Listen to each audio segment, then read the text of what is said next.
workshop is going through each of the items on our warrant for town meeting. It's just for audio, it's not for, if you can't hear me, let me know. We're going to go through each of the items and sort of have an explanation of what that item does, the purpose behind it, what it would achieve.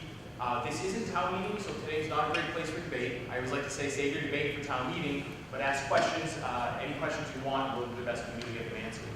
But before we have to start, there is somebody we want to recognize in the audience. Tom McQuaid, the town CFO, turned 66 today, so happy birthday to Tom. His professional staff, we prepared a little gift. As if he thought we'd let you get away with without some embarrassment. So happy birthday, Tom, on behalf of your exceptional office staff and the staff at Town Hall. So thank you, Tom. All right, we're going to get started. Does everyone have a copy of what we call our yellow sheets? This is probably the best place to follow along as we go through the special town meeting warrant. As you know, they're called yellow sheets because they were printed on yellow paper.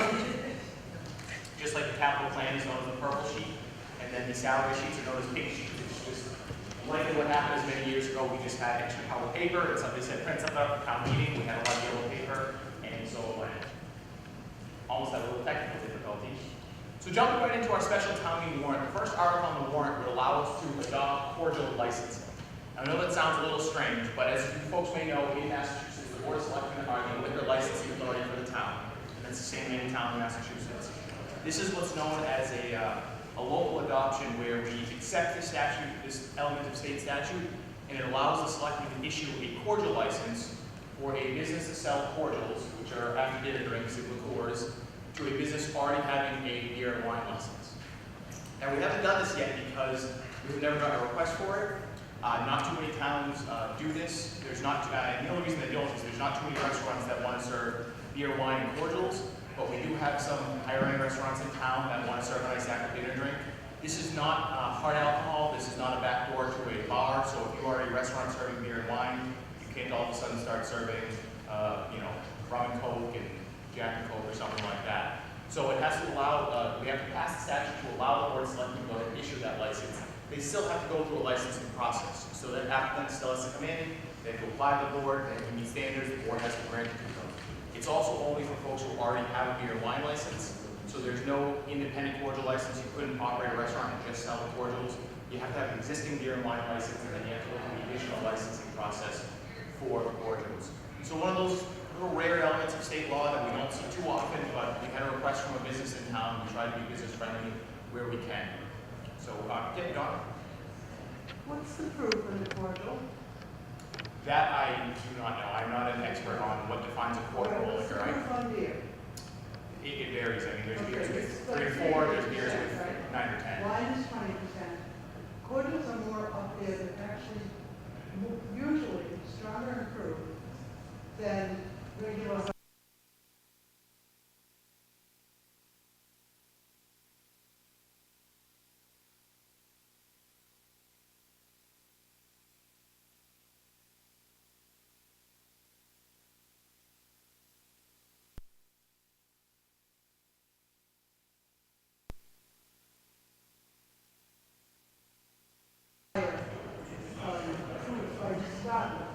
Just like vodka and things like that. There's proof levels. Beer is low, wine is medium, and vodka and all the other hard alcohol. And then you have cordials and brandies. So it's a hard liquor. That's true. Remember, it's a restaurant that's otherwise serving food. So I don't think folks, I could be wrong, are looking to go into a restaurant that's serving $30 plates and order 8 or 10 brandies.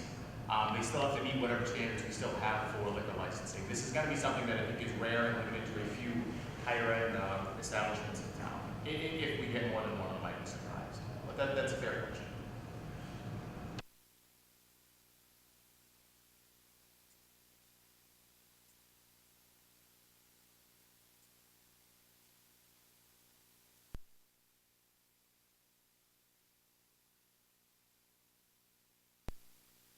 Licenses, and there's a difference between selling beer, wine, liquor, and and serving beer, wine, and liquor, so you don't have both at the same time.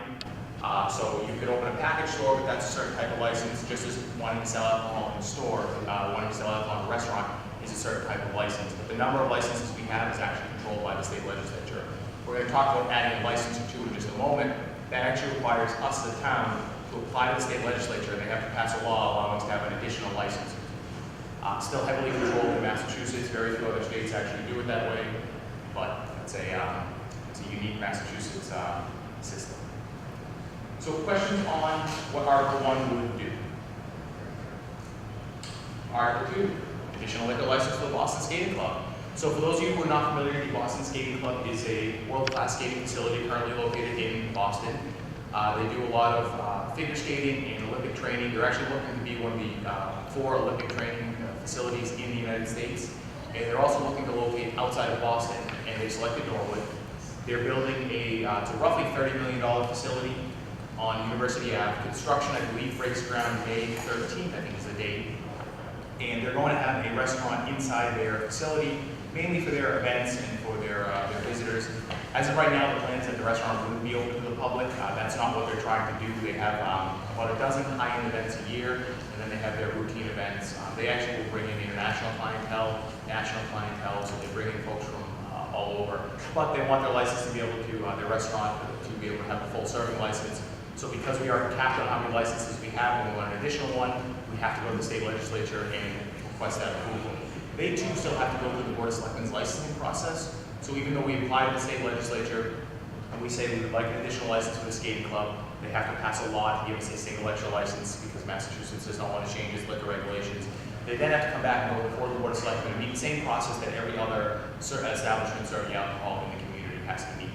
But this would allow us to apply to the legislature and grant one additional license, specific for the Boston Skating Club. Yeah.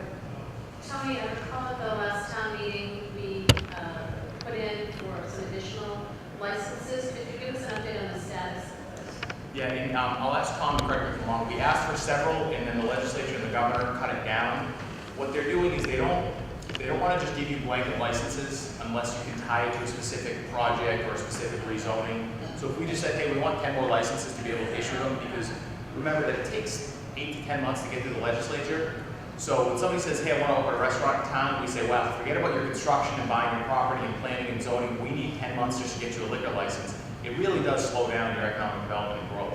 They sometimes will give a block of licenses where if you could point to, for instance, if we change downtown zoning, we could say, hey, we just put in a new zoning district. Can you give us 6 for this new zoning district? Or if you're redeveloping an area, if you had a target area, you could ask for several licenses at once to help that area grow. They're letting the city of Boston do that, but they're actually being very stingy with handing out licenses for no reason at all.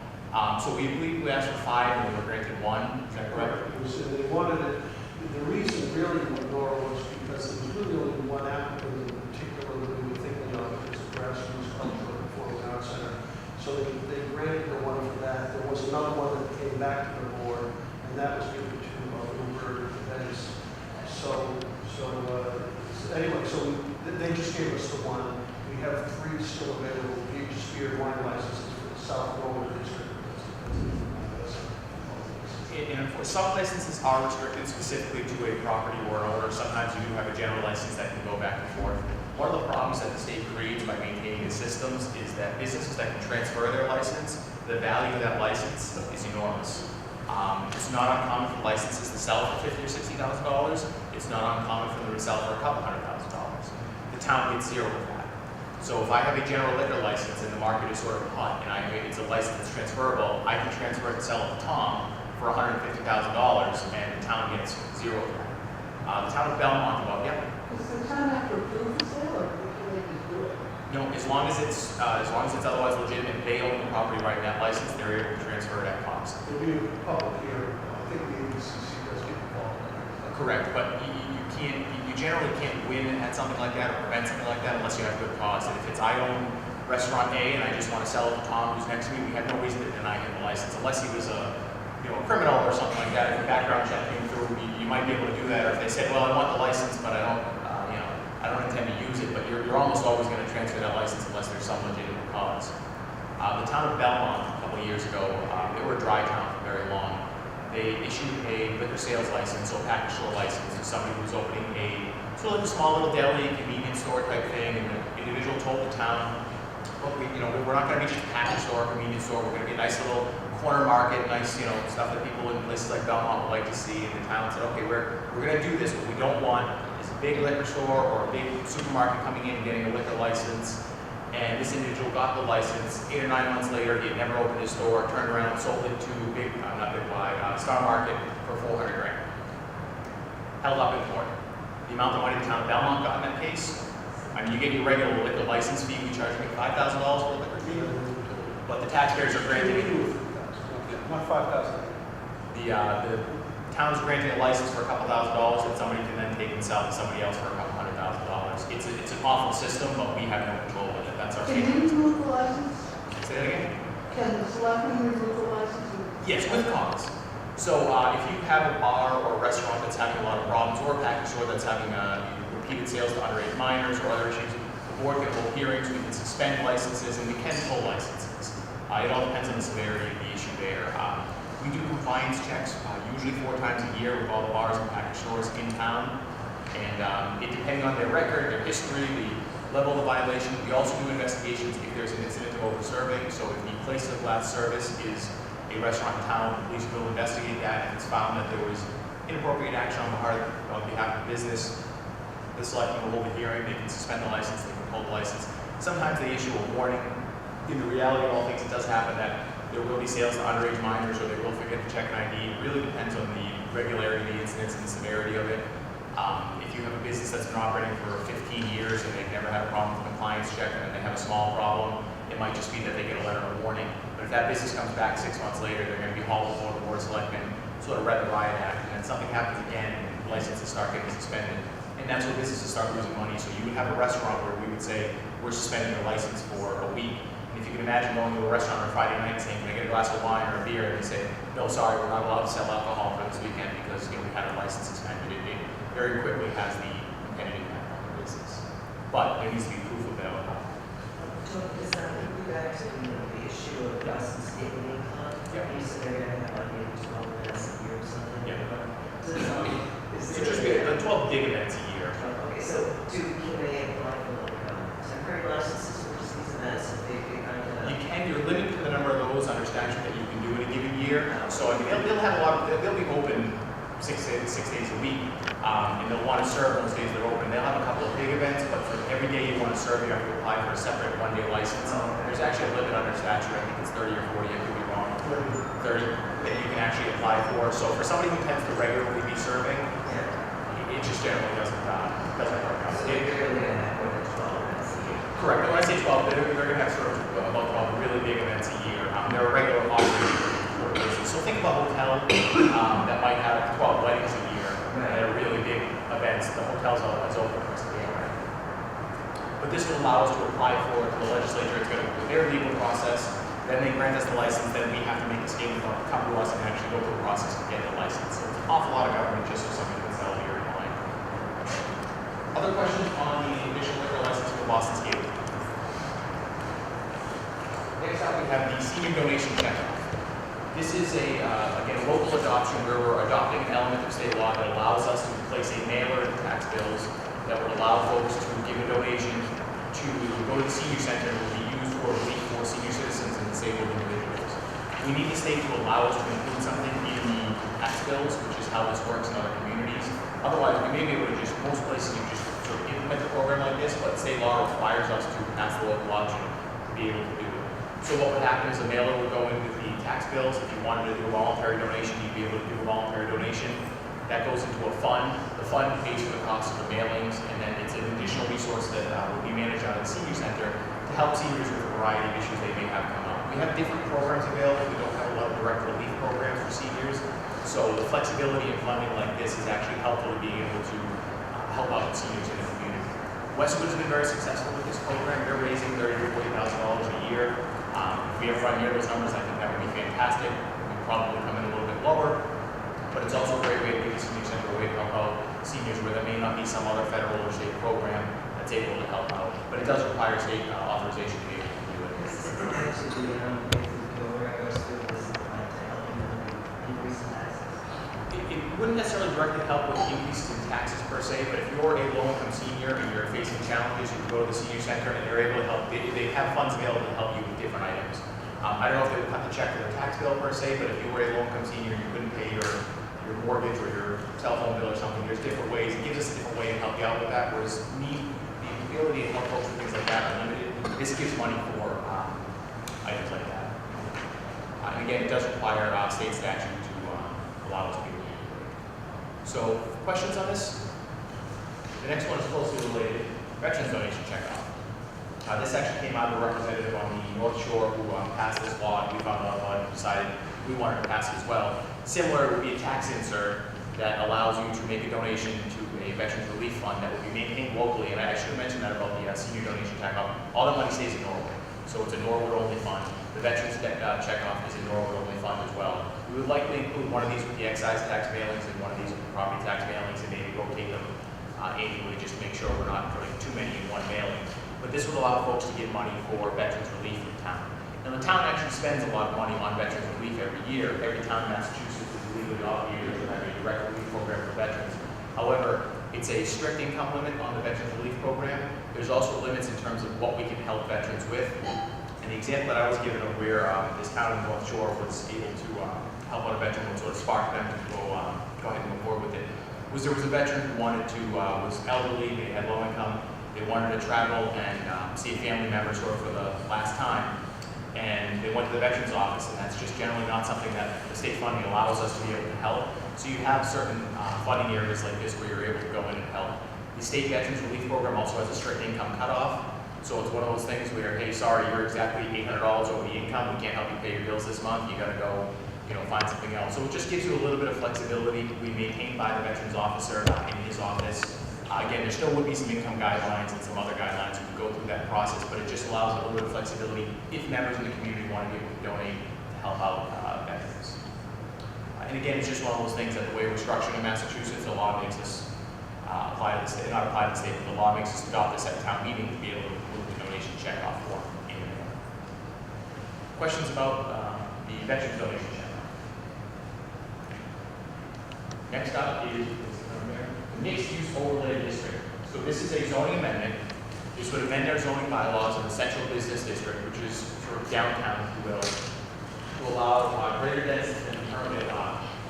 Now, we have Patrick here from the planning department, and folks have very specific questions about the details in the bylaw. I'm going to go over sort of in general where this came from and what the economic situation is in our downtown and a lot of downtowns is. If you look at downtown Norwood, it's not dissimilar from many other communities.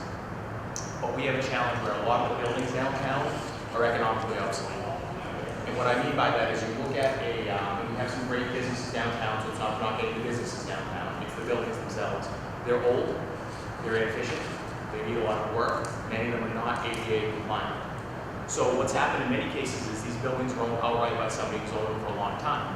So they're cash flow positive, they're making money off it.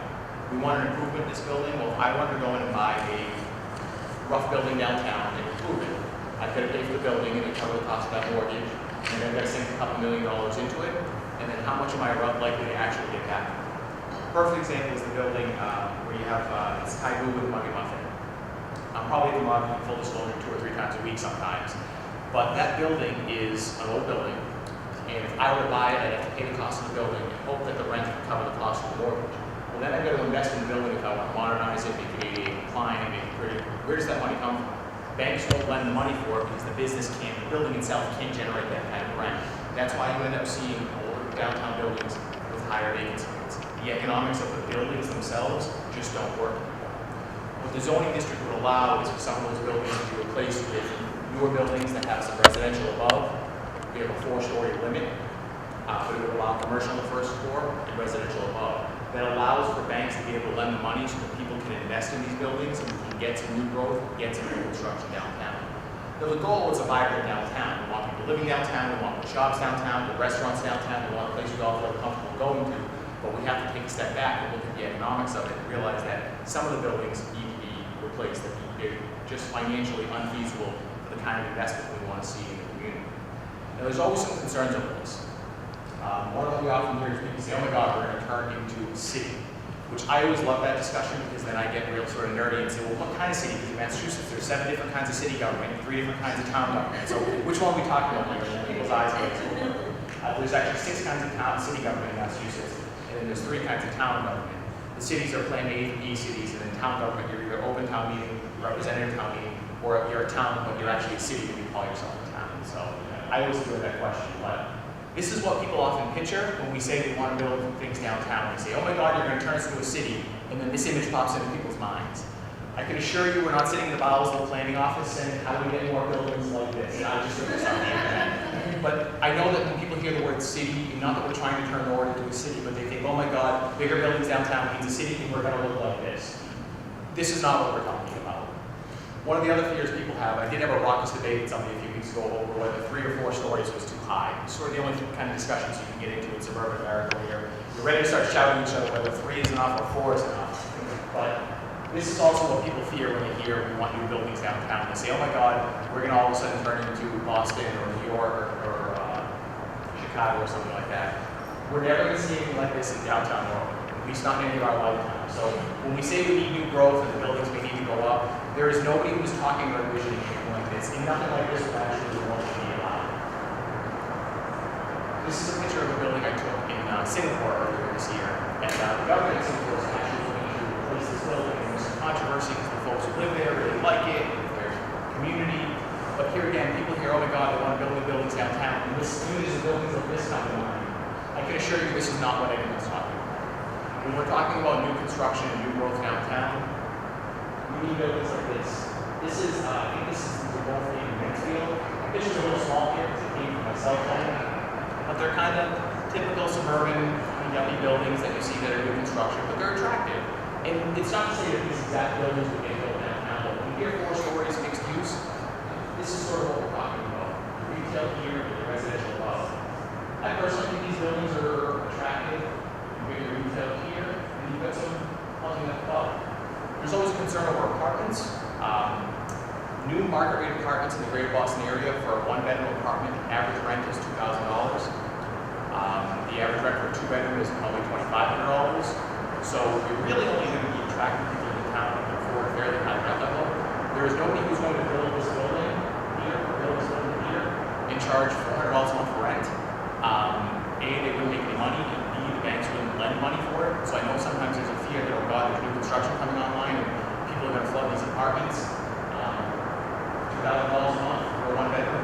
Up in the woods, a new complex in town, a newer complex in town. I think it's $2,100 for a 1-bedroom, $2,700 a month for a 2-bedroom. So the goal is to have housing right downtown. The goal is actually to avoid some of the bigger sort of mega complexes, the 200 unit complexes, by having smaller units integrated downtown, people living downtown. That gives you that sort of economic vibrancy that you need for people living downtown and working downtown. This is a new building in, does anyone recognize where this is from? Dedham. Yeah. And nobody tell Dedham that we're showing an example of something here downtown. But this is an example of new construction in downtown. Our density requirements are actually even lower than Dedham for Kansas. And this is what new construction really looks like when we're talking about a mixed-use overlay. 2 other pictorial examples I just want to give everyone. This is Washington, D.C. And I actually took this picture from a train station in Washington, D.C. Now, I don't want to knock our nation's capital, but I think we can all admit that's probably some pretty ugly development, right? The history of zoning as it came out in the 60s and the 70s and the 80s was you separate everything and throw it all in its own area. As a result, you get a shopping mall like this, and you get a big sort of ugly apartment complex. I'm sure there's one people that live there, but sort of a big apartment complex like that on the other side. Not anything we would ever do here or want to see. But standing at this train station, when you turn and look at the other side, you see this. So it's really a tale of 2 cities. Now, our zoning actually requires the top floor to be set back a little bit to avoid sort of that canyon effect. So I don't even know if you've ever seen anything this big, and I'll be honest with you, this would be a large project downtown. I don't think we've seen anything this large, but this is sort of how zoning used to look and what the theory was, and this is really what we would rather see. Now, some folks might say this is too big, or think it's too high, but I think when you're going to look at a choice, we want this, or do we want this? I think pictorially, at least, the difference is stunning. And again, worst case scenario, we get something like this, or maybe something like this. or maybe it is, I think it's still a little okay, but if the zoning overlay passes, all these projects still have to go through planning, possibly zoning, and conservation approval if needed. So it's not like we change the zoning law and all of a sudden somebody can say, great, I can build whatever I want, where I want. Now, fears that all of downtown will all of a sudden be ripped up and brand new buildings will be going in, the economics of that just aren't going to happen. I don't think there's anyone waiting out there with billions of dollars to just dump it all into downtown Norwood. I would love to think that's the case, but what you're going to see is on a case-by-case basis, people looking at properties, isolating those properties and saying, hey, we can tear down this property and build something new here. Remember that I know we always have to be careful for developers. Their interest is always in making money, but on the other hand, the projects actually have to make money for them to work, so nobody's going to build something that isn't likely to make work. And what I'd rather see, and this is really an opinion for you as town meeting members of the community side, is smaller projects like this. And this is just picture makes it big, than the sort of mega complexes. There is one really big, giant complex in Mansfield that I don't like. It's near the train station, but it was a lot of apartments and some parking and some retail, but I think this is probably better fit for our downtown. We want to buy our downtown. We do need a tax growth. New growth is what helps reduce everyone else's taxes. It's what helps us fund services. So it's really about the economic viability of downtown. The other point I want to make, a lot of people complain that downtown is nothing but nail salons and pizza shops. I don't go to nail salons, so I don't know why there are a lot of nail salons, but they're good businesses, they work hard. And Norwood is pizza friendly, okay, we're pro pizza, there's nothing wrong with pizza, but the reason we see a lot of nail salons and pizza shops is they're very low entry businesses. You don't need a lot of capital to get in them, and you start generating cash the day you open your doors. There's a million pizza shops in America, so if you need to buy your equipment used, you can get it. There's a million vendors out there that supply you with it. Pizza is delicious, it's also easy to make, so not that working in the food service industry is easy, but that's why you see a lot of businesses like that going to a downtown where they can probably afford the rent because they're paying cash. They're low entry businesses. They're not going to be able to go in and spend $1 million remodeling a workspace to create, a nice mid-range restaurant. So that's why you see sort of a proliferation of businesses like that where you have an empty space, it's very relatively easy and low cost to get into it. If anyone is in the construction or the real estate industry, if you think about having to sprinkle a building after it's built, forget about it, the costs are enormous. If you're trying to make a building ADA accessible after it's already been built, costs are enormous. So what are you going to see? Businesses that can just kind of slide in there and not have much of an issue and slide right out. So we do want to try to change that dynamic and get some of that investment in downtown.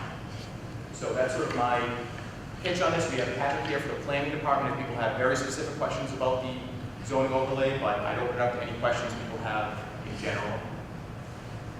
I just asked about parking, they have a whole bunch more people living there. Yeah. And cars full time, not just 9 to 5.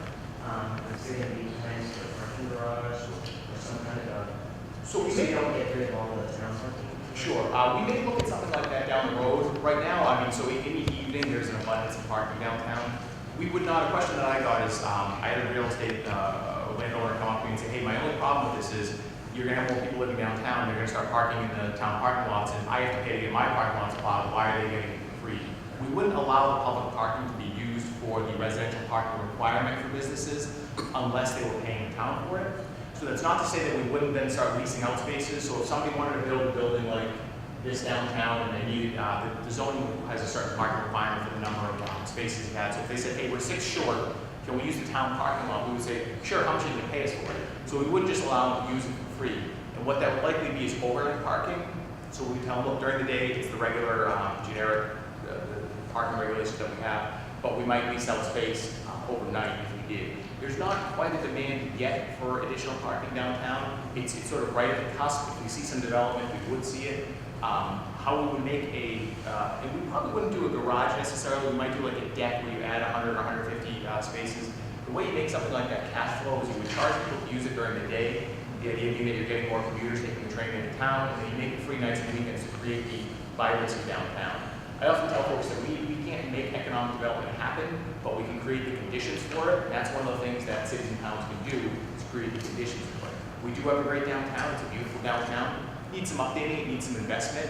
We're lucky we have a lot of parking downtown, but that would be something we look at as we sort of grow and we need more spaces. But the increase in the use of the public parking, we want that. We have public parking there for a reason, but if any of the residential buildings needed spaces that we didn't have available, they have to buy them from somebody else, lease them from somebody, or the town would be willing to go into leasing out some of our spaces. A lot of new construction now is including parking sort of right under the building. New construction in Westwood has that. I believe this building, I get a building here.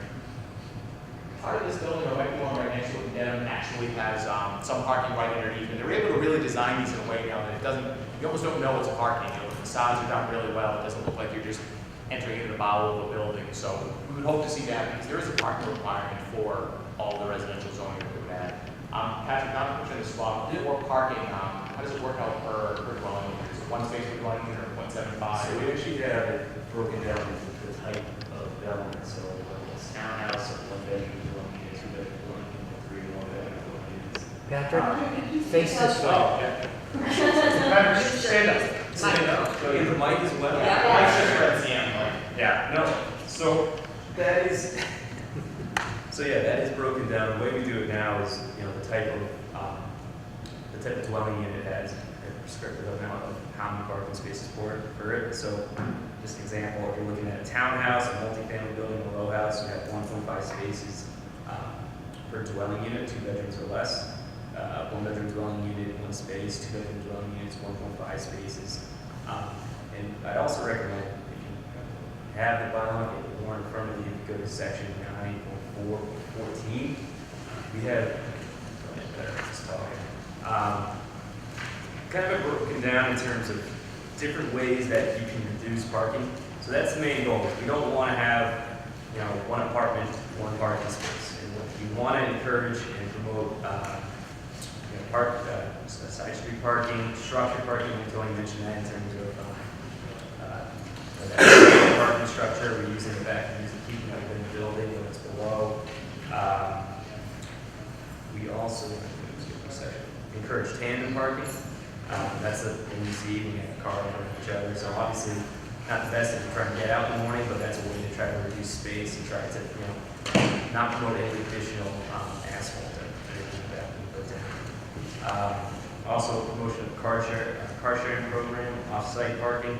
So there are a variety of ways of looking at this, and I think the location itself, you know, we always say smart growth and throw that word out there. What does that mean? And these type of apartments, these are things that we're going to see people that are commuting, you take the train in, and ideally, you know, studies have shown we're probably going to see less cars in Rubik than you would get with a regular subdivision of single-family houses. So we have it broken down, and I think it's through special permits to grant parking relief, and it's kind of encouraged to grant parking relief, and that hopefully will encourage more people who are renting these apartments that are, maybe there's only one car for 2 people, or maybe someone doesn't have a car in general. And that's something that we want to promote. You know, we use the term apartments. It's possible that some of these buildings could be condo units, but what's happening in the lending market for condos, it's being, correct me if I'm wrong, Tom, I know this is, it's harder and harder to lend for condos. There's different standards. It's tougher to get the association's fund balance up to a certain point, so it's just, lending for condos is complicated. It's not like the town just wants rentals versus condos. If we could have it, all the condos, I think we'd say, great, they're directly paying the property tax and its ownership, but the banks, it's tougher to lend for a condo than it is for a traditional home. Yes? Parking, you back it up a little bit. Is there, in addition to the parking, is there a concern for maybe additional traffic congestion as buildings are getting built, additional businesses and residential in downtown? So the short answer is yes, the long answer is maybe. On the one hand, if you're looking at buildings like a building like this or this is probably 9, maybe 12 units. So you have to see a lot of these come on to really impact the traffic flow in town. If you think of Avalon Bay, is it 180 units? It's 198. So that'll create some traffic flow, but most of the traffic in any given town is people going in and out of Boston or people getting in and out of the city. So you'll see an increase. Will it be perceptible? I don't think so. It actually might have, depending on the way it's done, a positive impact on traffic. Because right now, if you live half a mile from downtown, you want to go to Shaw's, you want to go to Vermont or something like that, you get into your car and driving there. If I live right downtown, I'm probably just going to walk there. So that actually might be 10 people added and less cars on the road than you think. That's, of course, if you're shifting population, if you're just adding, you're going to see more. But we're not envisioning, and I don't think you'd see a complex where there's 600 or 700 or 800 new units, where all of a sudden you're saying, well, wait a minute now, downtown is completely jammed up.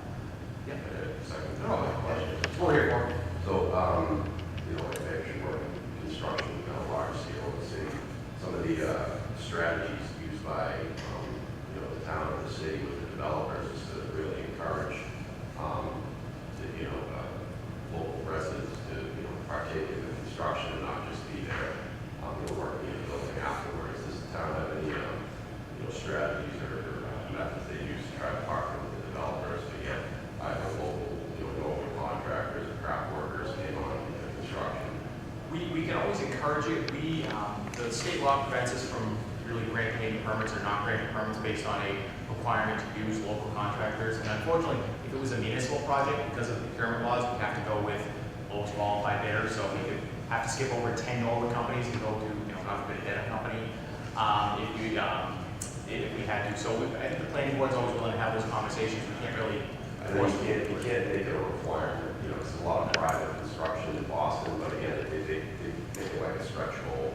They want to work with, the developers want to make the town happy, so they try to make it a goal, not a make the effort. We'll absolutely make sure that the planning board looks at that, and I think we'd always encourage it. Where it's a fair point. But we have the carpenters union coming in for quarterly, ask them about what's going on, and just give them information. But like I said, it's not something that have that specific. No, you can't make them. Yeah, Encouraging them and giving them as much information as possible. Absolutely. I'll tell a quick, but Just, have we done any studies to assess the impact that this might have on our local services and infrastructure? I think it's similar to the question about the impact on traffic. So it's a zoning change. It's not a construction project. And so if we were building something, you could do a detailed impact analysis. But if you take a step back and think about it, traffic is always a concern. It's a concern everywhere, and there's nothing we can actually do to eliminate or truly mitigate traffic here in Norwood because we're all part of the greater Boston area. Because we all know we're a region that is choked with traffic. In terms of the impact on services, so police, fire, and public works impact is actually going to be minimal. We're not really adding any roads. In terms of police or fire, anytime you add population, you obviously add the possibility for an increase in call volume. I would rather 100 units spread out over 8 or 10 buildings over time versus 200 unit complex where you're sort of concentrating a lot of calls. From a fire standard, new construction is actually the best thing in the world for them. Old buildings tend not to have sprinkler systems, they tend not to have good egress means, they tend not to be made with the most up-to-date flame retardant materials. So if you tear down an old building and put something that is fully sprinkled and code compliant in it, it's the best thing in the world we can do for the firefighters in terms of their safety. Older buildings generally are much more likely to catch fire or have some other structural issue, whereas new construction has those protections built in. In terms of the impact on the school system, what you generally don't see is people renting apartments at this kind of a market rate in this area and living there with kids for many years. Upland Woods is about 250 units. There's 24 kids in the school department from there, and that's spread out over all the different schools. So I know that often comes up that new construction is going to flood the school department, but 250 units added 24 kids to the school department. We also get aid per student to the school department. So every student that comes in, the state actually will give us an additional about $5,000. So I would say it's going to be minimal overall and balanced with the tax base growth. What we want is, or when you're looking at a cost provision prospect from the town, the density is actually cheaper to provide services to. So you take a complex like Upland Woods, we're not pounding any additional roads. There's one sewer and water pipe that go into the whole thing. 24 students out of 250 units is not a big impact on the school department, especially whereas they're spread out over all 12 grades. We're actually probably cash positive on that. And police and fire, if it's general growth and development, you're always, the more people you have, the more calls you're likely to have.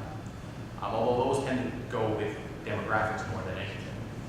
So the answer is no, we haven't done a detailed analysis, but it's a zoning change, so as opposed to a construction project. But that's a good question. Other questions on the multi-use overlay district, lease use? This will likely engender a day's worth of debate at town meeting, so if you have any other questions that come up, feel free to reach out to the planning department. You can of course contact me, but if it's a detailed question on the zoning ordinance, by all means contact Cash or Paul in the planning department. So next item is the multifamily footnote, which is just what we're calling it. This is also a zoning change that would allow some greater density in some other districts in town. And the reason is The zoning board of appeals has the right to grant relief from zoning, and relief is a legal concept, not just I don't want to follow zoning because I don't like zoning. You have to have a legitimate reason to say, here's why the zoning doesn't work for me. And one of those is the economic viability of a project. So the ZBA continues to hear appeals about the number of units because our concept of the number of units is a little bit dated. So this actually came from the zoning board of appeals who said, look, at most of the projects that we're seeing can't actually get done under the zoning that we currently have. So we're constantly hearing appeals, and we're constantly either granting it or not granting it because of the language that's in there. So it's time to just change that. A good example is there's a building, it's more or less across the street from Barino's. Tom, is there a better way to explain where that building is? It's a sort of dilapidated, I tend to locate things near food, Next, so. next to Rama, big Rama. Yes. Between Rama and the Yellow Bubble. I'm always at Barino, so, but that building was not able to be redeveloped recently because it didn't quite conform with our zoning. There was a challenge because of the way it's written. So you look at that building and you think, is that what we want in town? No. If the zoning board of appeals, because remember, the zoning board of appeals is an appellate board, and you're only supposed to be going to when you need relief. If they constantly have to hear requests from applicants, there's probably a problem with our zoning. And when you take a step back and say, well, wait a minute, you do have this dilapidated building that our zoning doesn't allow us to change anything else, and do anything, that's when you gotta take a step back and say, we probably should have some changes. So this just updates our density per acreage to a more number that you see in other communities around us, and a more realistic number. Yeah. So, does this mean that there will be apartment buildings that are smaller? Probably. But does it also mean that if people were going to get more people into their apartment, there's limits on how many people are in their apartment? The density is really based on the unit number. You're seeing, it's funny, when you're seeing construction in the United States, is homes are getting bigger and apartments are getting smaller. So what a starter home is today is not what a starter home was 60 years ago, but apartments are getting smaller and smaller. Apartments built 50 years ago were bigger. I don't know why that's sort of changing that way, but I think it's funny. A two-bedroom apartment that's built today, you would never build a house that small. It's going to really impact the unit number. I don't think it's going to necessarily impact their size because the economics of that come into question. That there's still codes, and it doesn't change any of the building codes about what's a habitable dwelling unit, how much space you need per person, what counts as a bedroom. You know, a bedroom has to have a window, it has to have X amount of space. That's not changing. What we're just saying is on this per acre of land, you can go from building 16 units, building 11 units to building 16 units. May they get smaller? Sure, but remember, banks aren't going to lend, at least nowadays in this part of the country, they're not going to lend for micro apartments that are 300 square feet or something like that. We look to Tom to answer any banking. Well, just one thing on the condo versus apartment thing. I think one of the big motivators behind the ructions involving 40E was that developers, as a result of the economic problems from the last decade, found that they could no longer finance condominiums, as Tony mentioned earlier. And that's because of the regulations put in by the Fannie Mae, Freddie Mac, and FHA. So developers who wanted to build housing started shifting more toward apartments and away from condominiums. And apartments have a much more negative connotation than leasehold has a more negative connotation than ownership. So that really was sort of the root of it. That is starting to change now, however. You see large-scale condominium developments. One in Norwood down at the end of Endicott Street has been in the process for about 4 years. There's a great big project going in at the old Plymouth Rubber Factory in Canton on Quonset Street, and another one down at the Cape Club of Sharon, the golf course down there will be 52 units. So just in terms of the timing of our proposals here, it might actually be good. If you hold to that view that ownership is better than rental, this is probably a good time to be making this change because there's more of an incentive for a developer who's going to raise a building and wants to do a mixed-use thing to do condominiums up above the retail rather than apartments. We shall see if that holds. This is probably a good time to do this now. And you are seeing in some of the immediate suburbs of Boston, Belmont, Arlington, Somerville, where they're gentrifying. People are starting to condoize 2 and 3 unit, 2 families and 3 families. And what it is in Belmont, for instance, nobody can afford $800,000 for a 2-family home, but you condoize it, making 2 condo units, and now they can afford 4 and a quarter for each of the condo units. So you may see that too, that's happening. So I think Tom's right. We're sort of coalescing around some change. So condos seem to be different. There's very few big apartment-style condo buildings. Well, I mean, you have an 18-unit one not far from the center of town here, well, actually just outside the central business district, Mr. Marini's complex with the old, what was it called? Concandus, thank you, the old Concandus property. And his other property at the top of it was built in the last decade and a half too. So, I mean, there's just a great demand for residences, by the way, whether it's rental or ownership. It's incredible, the demand. When you mentioned Belmont, over at Waverly Square, there's going to be probably just 30 units, really small one-bedroom units by a prominent developer up that way. All he wants to do is build his apartments and then his property, because he knows he'll always be able to rent them. It's right on the line that goes, the Concord Ave line that goes into Harvard Square. So residence is the thing. That's what everybody wants to do. Yeah. Just so I'm just trying to, so this multifamily could apply to, you know, condo, et cetera. So as it stands right now, to build rental apartments, the rate for rental apartments is higher than multifamily. No, we just call them multifamily footnote. Anything that has more than 3 to 5 units, we call them multifamily. So there's no difference between the ownership or the rental. It's not going to be a big condo or apartment complex or anything. Correct. But rental versus condo, the apartment rental, that rate per acre, is it higher than the condo? No, it's the same. It's the same.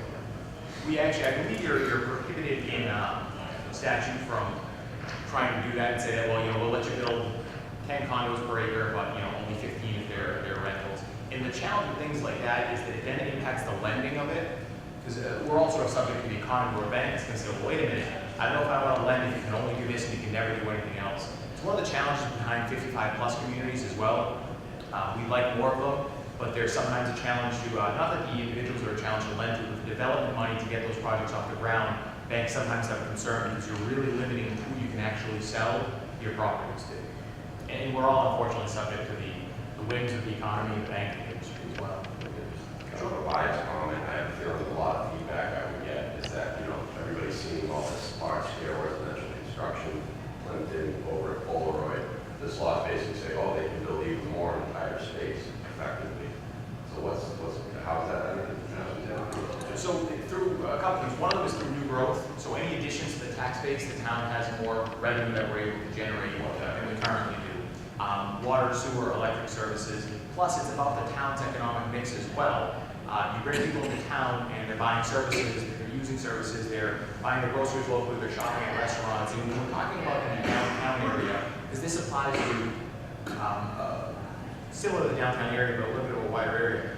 The density is what's helpful. The density is cheaper than spreading it out. We're not talking about taking we don't have too many subdivisions, but a subdivision of single-family homes and then trying to dump in 10 or 12 condo acres there. We're really talking about the main business areas in town where you can see that kind of development. If you think of So that's the idea is that complements the multi-zone. correct. And again, corrects an issue we currently have that's preventing the redevelopment of some properties along the Washington Street corridor and elsewhere. We've had developers approach the town and be interested in buildings downtown and want to put money into them, but the economics of it don't work. And again, that building right across, I say across from right next to Rama, is an example of do we want that in town or would we rather something newer? There's an impact on services, but with services comes growth, it comes money for businesses, and income for the community. And then just kind of rewinding back to the yellow line as it relates to this is because this commercial business down low and residential up high, the developer and the owner would have to pay 2 separate sets of taxes, right? Correct. So they pay the commercial rate on the commercial portion and they pay a residential rate on the residential portion, which is also beneficial. So if you take a 4-story building and it's all residential, it's all the residential rate. That first floor being commercial, the commercial tax rate is actually double the residential. So I just want to mention one thing with density. It's a unique thing when you think of 11 units per acre, 16 units per acre. How much is that really? In Norwood, geographically, it's a fairly small town. It's only about 10.5 square miles. Our lot sizes are not, for the most part, are all pre-existing non-conforming. There's not many, 10,000 square foot lots. And that's one of the main things when you think about a building like Tony mentioned. That actually did get approved by ZBA, so that we might also approve. That lot itself, the amount of units, it's a unique lot. It's not that big of a lot in terms of how we look at it. And the same thing can be said is, if you look at the Talbot building, that building is actually, I think, 83 units per acre. There's either apartment buildings above that. All of ours too is about 41 units per acre. You see something like that, you're like, okay, it fits in, it looks nice. So the numbers can be scary when you think about it. When you think of relative to your, like a single family, think about like a 1 acre lot, and you a single family house on it. Like how can you imagine 16 more units over here? It's different when you're thinking of a smaller lot, with probably a third of an acre, or that's only 5,000 square feet. And certain people are gonna have the food presses of the world. Exactly, and that's what we're I trying to think a benefit from that law too, those kinds of large, big residential construction. So we're actually, because that was a 40B, we are a state mandated initiative. And so we're actually at threshold, met the requirements for that, I think it's 1.6 acres or whatever of full-time housing. Yes. So I wouldn't imagine you could see any of those. That's something we still need to maintain. 40B is a state law that allows developers to sort of circumvent your local zoning. So what we would much rather have is smaller units. Again, all bodies is a great example of, we'd like to see things like that. You get a nice restaurant on the ground floor, and you get a couple apartments above it, maybe condos. We'd rather see that than sort of the mega complexes, which sometimes do have that giant impact on service when you slap things. Would this allow existing buildings to renovate and create more residential units? Possibly, it all depends on the actual lot, the actual zoning, so probably, but case by case basis. And I was actually did some math, and when I figured out the square footage and that sort of thing, that really, when you consider what I think would happen, is that it doesn't seem like the units would be way too small, as far as I was concerned. I thought they were livable with the 16 units. The one thing that I do want to confirm, though, is that we would still be following parking requirements and I don't know what you call it, like the boundaries where you have the green space. So that's not changing in this, only the number of units, correct? Or is there a change there? No, it's just for the footnote? Yes. Yes, it's just a change in the density. Okay, all right, because, if we have to stay within the framework of the number of parking spaces we have and the amount of green space they have to have and all those other things. yeah, and So- sorry. Yeah, so the underlying zoning remains the same, so I think for this footnote impacts 5 different zoning districts, multifamily, central business, highway business, little business, and general business. Obviously, if you're gonna do a development within the central business district, and you're gonna try to implement some of those changes, the mixed use overlay district, if passed, you would have to follow those prescriptive and more stringent requirements for design, for setback and layout. For the other ones, you would still have to come to site plan approval. If it's, you probably will have to get your special permit from the ZBA first, but then you'll have to come through planning for site plan approval. So there's still a regulatory process that goes in for anything like that. So I think that might be something worthwhile when you're making your presentation. It's a good point. It's just changing the density. It's not allowing anything that's not otherwise currently allowed. And it's not changing any setbacks or other requirements. Other questions on what we're referring to as the multifamily footnote? Next up is a moratorium on open lot vehicle storage. It's become a bit of a contentious issue in town. We do have a lot of auto dealers. They do contribute a lot to the local economy, a lot of property taxes and water and sewer and electric and broadband, but they do have a lot of vehicle storage issues. On the one hand, from the town's perspective, it's not great development when a building gets bought and torn down and an open lot is there, vehicles are stored there. We don't really generate any great tax revenue from that. The other side of that is, of course, that these are businesses in town that employ hundreds of people that pay for a lot of services and pay a lot of taxes. We've got to find a way to kind of find a middle ground. So what the planning board's proposing is a moratorium on new permitted open lot storage. So that would be new permitted lots where somebody can just store vehicles for sale. So this doesn't apply to a parking lot for a business. So if you build a McDonald's and it's a parking lot, we're not talking about that. We're talking about permitting lots that are specifically allowed just for the storage of vehicles. The moratorium would last for a year. The goal is that the planning board would sit down with the planning department and stakeholders in the community and look at what we can do to address this issue sort of comprehensively. That may lead to some zoning changes. It may lead to allowing parking to get to places where we don't currently have them, maybe on Route 1. Something to sit down and figure out how do we solve this issue, because we have an economic anchor in town, millions of dollars of tax revenue, utility revenue, and jobs, but we don't just want the town to become a giant parking lot. So it's finding that middle ground. All this does is says we're not going to approve any for a whole year while we sit down and try to come up with what a solution is to the problem that works for everyone. We want to do legal parking. Yes.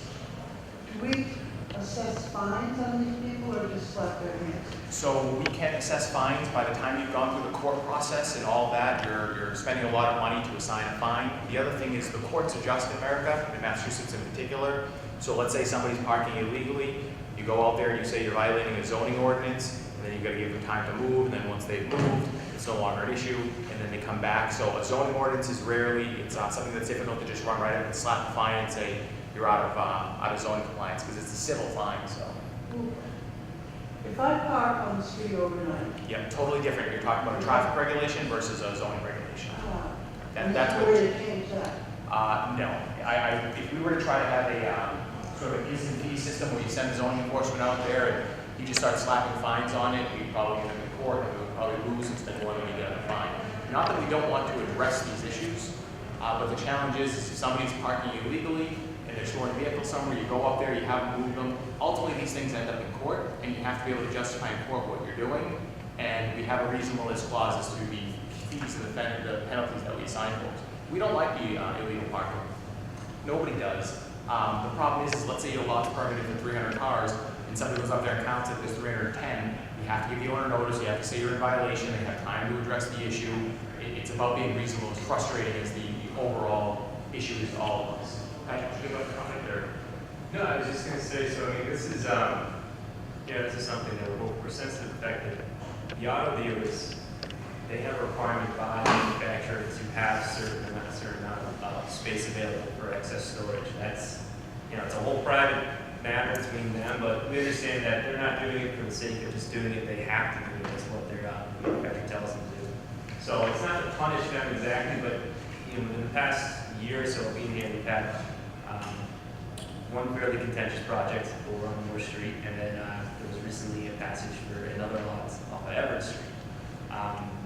It's something that I think, if they'll let something go like this and don't try to reel it back in and try to find a better solution that benefits both the auto dealers as well as the town itself, you're not doing the right thing. So I think by taking a year to reevaluate the zoning, especially along Route 1, that's another thing too. The zoning on Route 1, we like to keep it all there. Technically, you can only have one storage within the manufacturing district. But Route 1 itself, I think there's 4 different districts that limit manufacturing, highway business, and there's general residential too.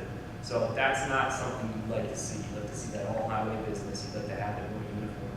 And so by taking a year to do that, I think we're going to have a better solution of how we want those lots to be contained within that area, how we want the Route 1 in general to look and to feel. Both Foxborough and Rentham have recently done corridor studies of their sections of Route 1. We look at where we are on Route 1. I mean, obviously it's fully developed, but you think about where Gillette is, and then over behind Plainville and Rentham, they have a notice development over there. So Route 1 is just it's a main corridor for us in our area. So it's trying to, at the time, deal with one storage, but also give us time to kind of figure out how we want the future of that area to look and to structure. How do towns like Westwood prevent this kind of storage? So it's not necessarily that they prevent it, it's they don't have an auto industry and we do. So if we just said we don't like this and we don't want to do it, are we willing to take the risk of possibly killing an industry in town? Millions of your tax dollars that they pay, you have to be reasonable. I mean, first of all, businesses own property, they have a right to operate. And for us to say, well, we just don't like it, so we're going to just zone you out of it, you'd end up losing in court. Westwood only has, I think, 1 or 2 auto dealers. I know we often complain that, well, Dover doesn't allow this. Well, there's no auto dealers in Dover anyway. So they're not going to go there. So we've had an auto industry for decades in town. We have to be cognizant of that. And we don't want to just say we don't like parking lots or we don't want your industry in town or your business in town. We've got to come to the table where a community and say, well, what works for you? What works for us? We We can't just have a million parking lots all over town, but on the other hand, we can't say, well, we don't like this, so you're not allowed to do it at all. So it's about coming to sort of a middle ground. I understand that, but I think it's just really, it's got to have control. That's why we're putting in a moratorium and say, let's take a step back and see what we can do to kind of solve this issue. Again, comprehensively, not just, we'll go out and find people. Well, if you have to go out and find people for something every day, you've got a problem. I mean, the worst public policy solution to anything is, we'll just make it illegal and then people won't do it. Well, I wish that was how the world works, but drugs are illegal and you know, stealing things are illegal and crime is illegal and we still have them all. So it's a matter of saying, okay, let's take a step back. Let's hold off on this for a year and figure out what we can do to do something that works for the town. And that's in the larger context of even, we're sort of looking at downtown, what we want downtown to look at down the road. We've got to do that with Route 1 as well. It's our biggest economic asset. It's kind of a mess zoning-wise. There's kind of stuff all thrown into it. The industries along Route 1 are changing and development is changing. So that's what we're doing is we're saying, let's pause before we permit any more of these and see if there's something that we can do. In terms of any redevelopment of property where they already have open lot storage, would there be a way for us to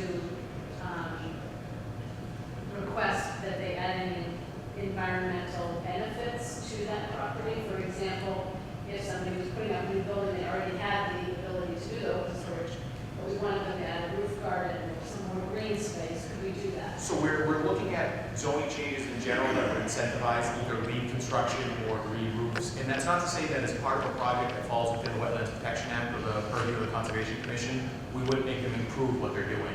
So in theory, you might have somebody tear down a building and just put in a parking lot, and they're actually going to improve the conditions of the environment there, absent the fact that we don't really like just parking lots and there's not a whole lot of tax revenue from parking lots. So that anything still has to go through the regular planning, zoning, and conservation approval process. But we're specifically looking at whether or not as part of this, but in the next year or two, we can incentivize LEED construction and other green construction techniques. And I believe there's a density bonus in the downtown district for green construction. So that's one of the ways, just going back to the density question, that we may be willing to accept higher density if you're willing to build to a higher energy efficiency standard. Questions on the open lot storage? Article 8 would adopt the stretch energy code. You know, the stretch energy code implements a bylaw and moreover that enhances energy efficiency requirements of new construction. What this really is it's part of the town's efforts to join the state's Green Communities program. The Commonwealth has a Green Communities program where you meet a certain number of standards. This is 1 of 5, and then the town is considered a green community where you receive a grant of about $180,000. Each of the 5 next years, we're able to apply for up to $250,000 in funding for energy efficiency projects for town and school buildings. The stretch code is just a higher standard than the current code for energy efficiency in new construction. About 10 years ago, this was actually very controversial because there was quite a big gap between the code and the stretch code. What's happened in the last 10 years, they've narrowed quite a bit. So for the average residential home in the state is calculated, there's a difference of about $1,500 in construction of a new home. So that's if you were to build a home from the ground up. If you currently live in your home, which I assume you all do, this changes zero for you unless you are completely building a new home somewhere in town. So for the average resident or the average business, what changes? The answer is actually nothing. It's all about new construction. There's 2 documents that I think everyone should take a look at. This is the stretch code adoption by community. So the orange is actually the community that communities have adopted it. 241 towns in Massachusetts have done this. Some of them back as early as I think 2012 when the program first came out. Some of them are just more coming on every year. So we're a little bit later than the average for communities. And there's 2 reasons for that. One of them is that the funding for green communities actually gets paid by the private utility companies. So for a while, public utility towns like us, municipal electric towns, weren't able to participate.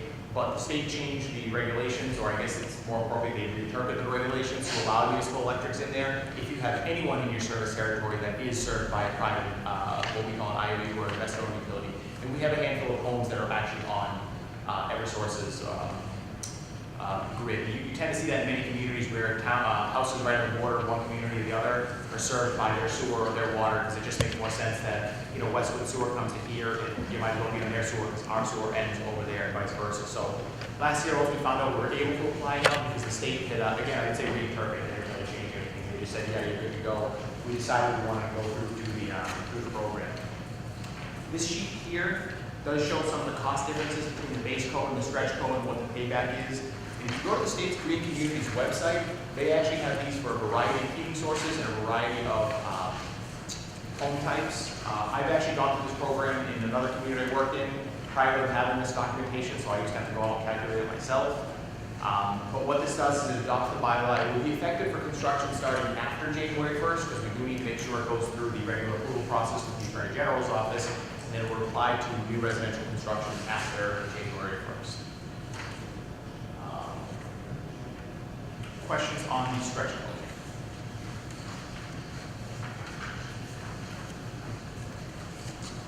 Some of these other ones are going to go a little bit quicker, so if I'm going too fast, just feel free to stop me or we can jump back. Article 9 is the supplemental funding appropriation. This is for the override election on June 3rd. We do have an override election on June 3rd. Elections do cost money, so this would be an appropriation from the taxable surplus revenue on the cost of that election. Article 10 is borrowing for the Dean Street culvert, the Dean Street Bridge. The culvert under Dean Street has collapsed. Somewhat obviously unexpected. You never expect these things to happen. It's about $1 million project to fix. We have to borrow that, of course, because it's sort of a sudden, unanticipated collapse of a critical piece of infrastructure. We've already received grant funding from the state for half the cost of the project through their small bridges program.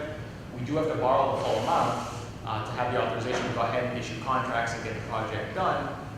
But we'll be getting about half of that back as a result of that. So unfortunate circumstances that a piece of important infrastructure that is also very expensive has sort of collapsed, but the good side is the state's actually going to be paying half the cost of it.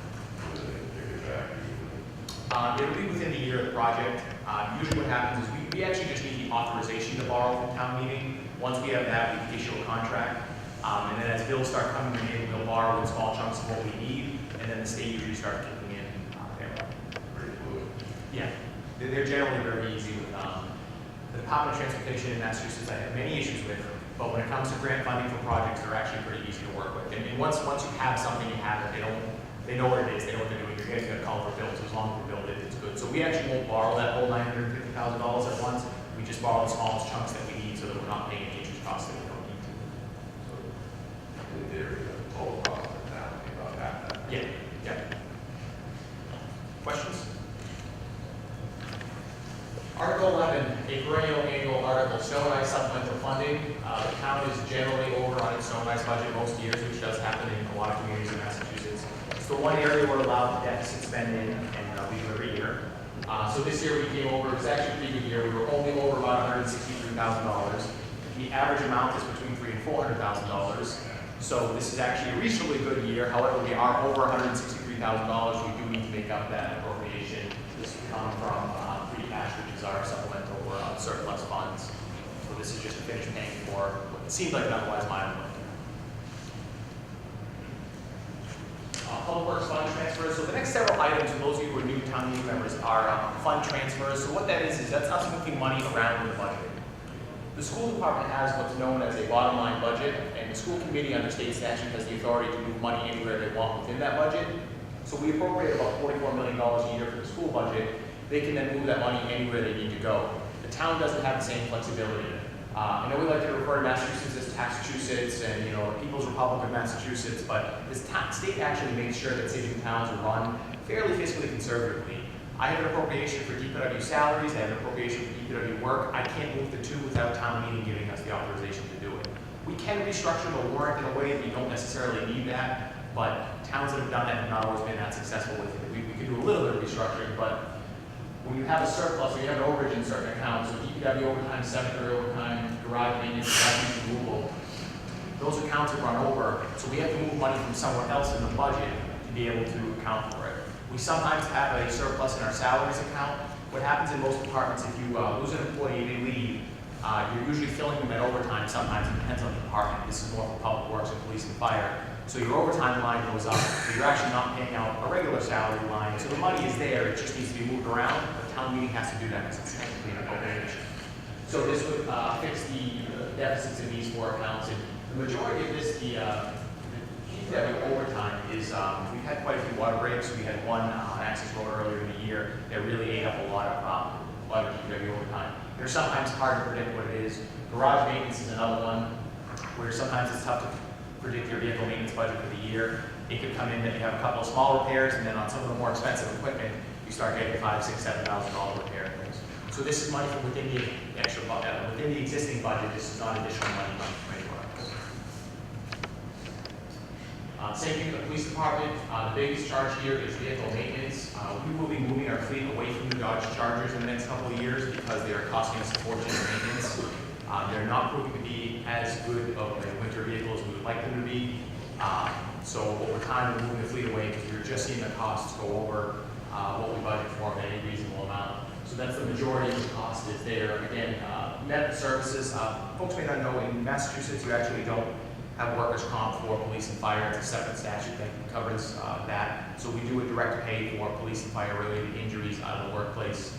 And that's where that cost is here with us over there. Again, that's something that's very hard to predict. You could have a year where you're lucky, you have no injuries. Somebody could break a leg in a year or something worse could even happen. So it's one of those lines that you want to have enough money in there, but you just never know what to reasonably project. Two questions. Sorry, I remember that one the other night, so that's the direct cost of the town, or does the town pay the insurance for that? We have not paid for what's known as IOD insurance. The reason is the cost is enormous. It would be better to do that, The but town did an analysis and decided. correct. It's if you have no claims, you pay nothing. The insurance, I think Bernie last time we looked at it was maybe $500,000 or $600,000 for a It's policy. very expensive. So we'd love to do that. What's that? Per year. Yeah, per year. So the challenge is, we kind of budget, 50 to 100 grand a year. We hope we don't run out of it. I'd love to do the $500,000 or 600 grand a year. Where we find it from, but it's very expensive because it's not workers' comp. It's a whole separate statutory work for police and fire. Workers' comp's relatively cheap. Is that 65 or 75,000? 75 actually. When you did the slide, you picked up the wrong number. Oh, okay. It's- What's the Because correct it's number? 10,000 from the transportation account, which under the current setup is a separate, Oh, okay. which is the So my number transportation. has there. The number in the actual yellow sheet is correct. Bernie is always right with that. But again, this is funds within the existing budget, so this isn't money coming from anywhere else. And just real quick, again, this is what we need town meeting authorization to move these around. We're not allowed to make those moves without town meeting authorization. Same thing with the fire department, a large number here, about $130,000, the majority of which is the substitution budget. So what that is obviously we have 15 firefighters per group. We have a minimum staffing of 14. When we drop below that, we do have to replace a firefighter at overtime. And the substitution budget is mainly for when somebody's on vacation or just out sick, you usually don't have an issue, but what happens when you have people out on a long-term injury, you end up losing that staffing level and you're replacing them throughout the year. At one point, we were down out of a 60-member force, we were down, I think, 6 members at one point, so 10% of the fire department was out for one reason or another. We've had 2 or 3 long-term injuries, some work-related, some not work-related. So again, it could be just as simple as an employee's going through a health issue and they're out for 6 months. Well, that crew is going to be down that one person for that 6 months. So anytime somebody else goes down, I've got to bring somebody else back in. We had a couple of workplace injuries, although I think 2 of the long-term illnesses were not work-related. And we did have somebody deployed in the Guard for a year. And when that happens, they're gone for a year. It again reduces your staffing. You're trying to find a gap to fill it. So the substitution line is always sort of challenging. Managing fire service is a challenging business to be in. But we, again, at one point or another, we were down 5 and 6 staff on the fire department. So it's just hard to accommodate it within the budget. So that's the majority of it. Some overages in the dispatcher salaries. And there again, it's the same likelihood that people leave, people go out, and you got to replace it with overtime. Jumping back to the fire department, one of the challenges we have is when somebody leaves, the civil service process takes time to hire somebody, and then after you hire them, you've got to send them to the academy a lot of times if you don't get them already academy trained. So an employee leaves on July 1st, I may not actually have a firefighter completely filling that position for a year, but they may have been on my payroll for 8 or 9 months of that year. It's a long, challenging process. When you get somebody transferring from another department who's already fully certified, it's the best thing in the world. You just slide them right in, 2 weeks of training, and they're good to go. But you got to send them to the academy, everything takes a long time. It's the same on the police side. The business line model is a little different there. They have a little bit more flexibility. If you hire a new officer who hasn't been in the academy, they sort of do their field training for a while, and then they eventually get into the academy, but you're paying them while they're in the academy, you're paying somebody to replace them. And then the incidental line is just some cost overages, mainly in the medical line where the ambulances is causing not an issue, but ambulance supplies is something that's a little bit difficult to predict based on the call that comes out. So again, internal transfers, some of the money was left over from an FY appropriation, FY18 appropriation for the fire contract that we didn't need, so it's all money from within the existing budget. This article is still on the warrant. We unfortunately, our electrical inspector passed away, and when an employee leaves service, we do pay out their vacation time, and there's certain other funds they get paid out. We thought we would need money to cover that and bring the inspector on, but we were able to find it within the existing budget, so we don't think we need it, so this will be, the term we use is postponed indefinitely, but it's taking no action. Human Resources Department as well, $19,000. We had two long-time retirements, two long-time employees retire in this department. Certain employees do receive a percentage of their sick time payout based on how much they have, and how long they've been with the town, and of course vacation payout we have to statutorily pay out. So we had two long-term employees leave, our HR director and our benefits administrator, both right around the same time, which is never easy to adapt to. So to cover that cost, as well as the cost if we had to bring on some part-time staff to just help keep the office afloat for a while, the cost is about $19,000. The larger departments can often absorb this cost within their regular salary line, but the police department's an $8 million budget, the fire department's a $7 million budget, the HR department only has 3.5 employees, so when you go over $10,000 in a department like that, there's no wiggle room there. The larger departments are generally the only ones that have a little bit of wiggle room. Starting Monday, our new HR director is on staff, and 2 weeks ago, our other HR generalist started, so as of Monday, the HR department is finally fully staffed, and I can take a break. So again, internal funds within the budget. Same thing here, this is moving some funds around from in our legal services budget, mainly to the labor council side of the budget. So we use labor attorneys to handle the many labor issues that we have, that any city or town has. We're just moving money around within the budget because we're using a little bit more labor counsel. We're actually trying to be a little bit conservative and cautious to make sure we're using lawyers instead of getting into litigation. I always like to tell folks that lawyers don't cost a lot of money, but litigation and lawsuits do cost a lot of money. With the our HR director leaving, we also do rely a little bit more on labor counsel when you don't have that HR professional in the office. It's usually Bernie or I handling an HR issue in consultation with labor counsel. And there'll be some catch up for the new HR director once they get on board. But this is a good risk management practice. But again, it's just moving money within the existing budget. Article 18 is our OPEB fund transfer. That is our retiree health care fund. At the end of the year, per the financial policies of the town, the recommendation of the finance committee, if there's anything left in the health insurance budget, we move it into the fund that we established to pay for retiree health care. Every city and town in Massachusetts has a retiree health care liability. Most of them have funds that they're trying to build up to cover it. It's state law. I know sometimes we get that comment that, well, this isn't in the private sector, well, why don't you just eliminate it? The state law says we have to offer it, so there's very little we can do with it.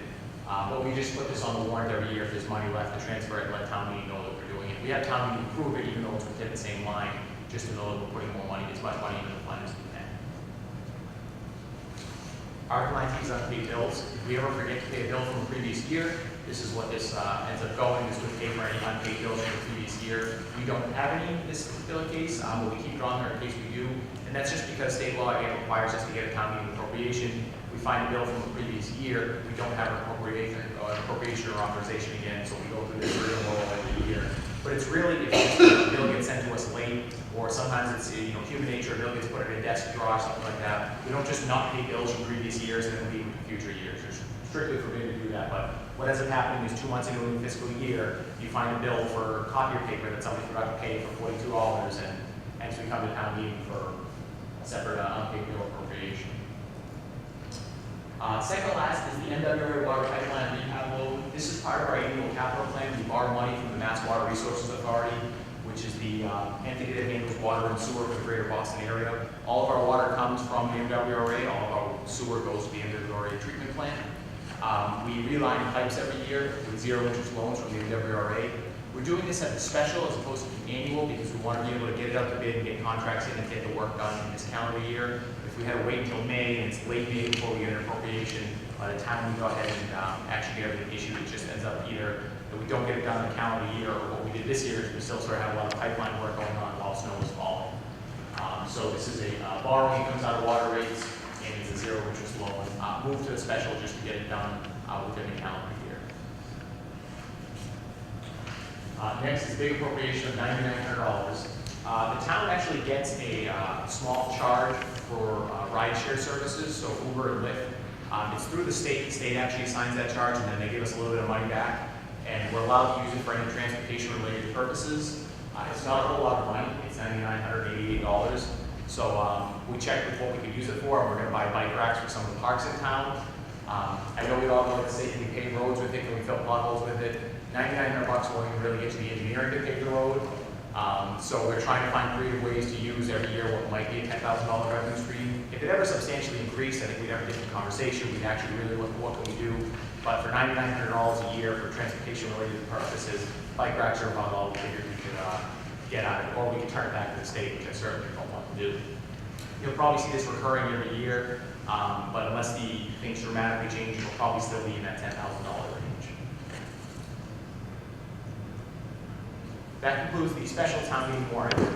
We're going to take just a 2-minute break, and then we're going to go into the annual town meeting warrant so that NCN can have them filmed separately and we can come out there. So everyone feel free to take a quick stretch of the legs, quick bathroom break, and we'll be back starting in 2 minutes. And the annual will actually go relatively quick. We're here for our annual town meeting warrant review. So we're going to go through the warrant for annual town meeting. And this will actually go pretty quickly. A lot of the articles on the annual are what we call annual articles. Big surprise there. They actually stay on the warrant every year. They're just routine articles for the town's warrant. So we're going to go ahead and jump right in. First article is to hear and act on reports, something that has been in town meeting warrants for well over 100 years. So this is just an opportunity where usually the Finance Commission gives their report, any other boards or committees or study committees will stand up and give their reports to town meeting. Fairly straightforward. You'll notice in the bottom left-hand corner, if it says annual article, that means that it's something that you're going to see in the warrant just about every single year because it's routine business that we do. Article 2, to allow the tax collector to act as the treasurer. Somewhat anachronistic motion, that's just one of those things that the state makes us do, and we're actually going to look at whether we really need to do it. That allows the collector of taxes to act as the treasurer and vice versa. We do that. We've had one collector treasurer for ages in Norwood. Most towns do, but many, many years ago, you actually had separate positions and required legislative authority to allow them to act as in both capacities. We're going to look and see if the state will let us not have to do this anymore, since we've had a single treasurer collector for many, many years, as most towns do. But just one of those routine government housekeeping items we have to do each year. Article 3 allows the Board of Selectmen to expend Chapter 90 funds. So Chapter 90 is our annual road appropriation from the state. Those funds are controlled by the Board of Selectmen. In their capacity as road commissioners, they ultimately dictate where we get our roads paved and where they get where that money gets spent, of course, under the advice of our engineering department and our public works department. But we do need an article to allow us to spend that money. Because if you remember what town meeting does, is town meeting appropriates money. That's one of the most important things that town meeting does. So this just allows us to pay roads every year with money we get from the state. Article 4, allow the treasurer to enter into compensating balance agreements with the banks. I'm sure when people read this article, their eyes probably glaze over and everyone says, well, what does that mean? Well, the way that the town keeps its money, sort of our cash flow in and out, is at a variety of different banks. And we always shop around. We do that to mitigate the risk. But we're always shopping around for the best interest rate. We don't keep everything in one bank. We're not beholden to any one particular bank. We want to move around between area banks to make sure we're getting the best interest rate, the best return for the taxpayers. But technically, the state considers that an appropriation. So allowing us to do this allows the treasurer to make that decision, just as he does, and treasurers in every town do every year, to say, hey, you know what? Westwood Savings Bank, if there is such a thing, is paying 0.5%, but you know what? Dedham Savings is paying 0.7. Let's move the money over to Dedham Savings. Or, gee, we've got too much money over here, let's move over here to mitigate it. It's all strictly controlled by state statute, but it just allows the treasurer to be able to do it, because the state technically considers that an appropriation, because we're taking money from one account and putting it here. But it's just basically allowing the treasurer to move our savings accounts around where we get the best interest rates. Article 5, allow the treasurer to enter into short-term cash flow borrowing if needed. All this does is it allows the treasurer to borrow money to meet payroll obligations or other obligations if we needed to.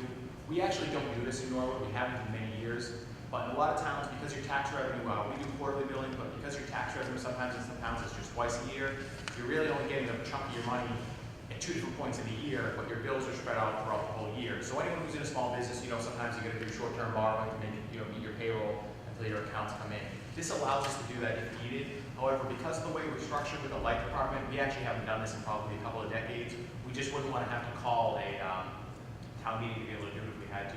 The last community I was in, I'd say twice a year, we always did short-term borrowing. It cost us a couple $1,000, but it would say, taxes don't come in for 2 months, we've got payroll and other obligations to meet. You do the short-term borrowing, you pay it off right when the money comes in. And it's just cash flow borrowing, it's not borrowing with operator or anything that. But this allows us to do it if needed, which we're lucky in Norwood we haven't had to do in many years. I think Barney was telling me it's probably been 25 years since we've had to do it. To allow, Article 6 is to allow the use of revolving funds under the provisions of MGL Chapter 44, Section 53E and a half. All that means is both the Recreation Department and the library have what's known as a revolving fund, and that's designed as a fund where money comes in and it goes out for a specific purpose to assist the department. The best example in the library is if you take a class and you have a painting class and it's $50, that money goes into the fund and then that money pays for the cost of that class and any of the overhead or anything related to it as well. But because the state likes to make us do things at town meeting every year, we have to technically approve the revolving funds every year. You are allowed to, Ms. Maloney? I'm sorry, no, go ahead. You are allowed to adopt bylaws that let you not get around this, but make this a little bit easier. The state a few years ago did a municipal modernization process where some of these things that come up on the warrants every year that we're constantly doing, they're allowed to make it a little bit easier. But recreation and library revolving funds tend to be a little bit more complex and a little bit bigger than the average revolving fund. A quick example of a revolving fund sometimes is like a sewer betterment fund where, when you put a new sewer installation in, they pay you a fund so that the next time we have to do it, there's money available. And those tend to be very small revolving funds. The rec and the library tend to be a little bit larger. You might have answered, but it doesn't include the school department, for example, or senior center? No, those were ones that were allowed to adopt the bylaw for. That was part of the Municipal Modernization Act, where instead of having to adopt 28 different revolving funds every single year, these two were just statutory, a little bit different. The other ones get established in a bylaw, and you're able to go without having to do it constantly. So the senior center, perfect example. The senior center has, any senior center, they have a coffee set up and they buy coffee, but everyone puts in $1 for the coffee. That's basically what a revolving fund is you take the $1 in, you buy the coffee. Maybe every 5 years you get enough money in there to buy a coffee pot or something like that. But we're just required to do it for recreation. And mainly, a lot of the camps run through the recreation account, so that's why it's a larger account. And then the library does run some of their different programs through it. So these two are just a little bit different under state statute. But again, just a normal routine annual business of town meeting.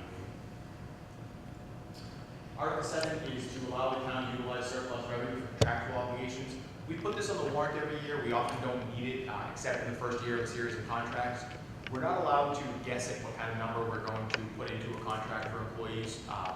So when we have to build a budget, if we're in the process of contract negotiations, we may know we're probably going to give a 2% cost of living increase, but they don't like me to just build that in because then you're assuming that the bargaining is going to go a certain way. So you need to segregate that money and put it in a separate line and then appropriate it.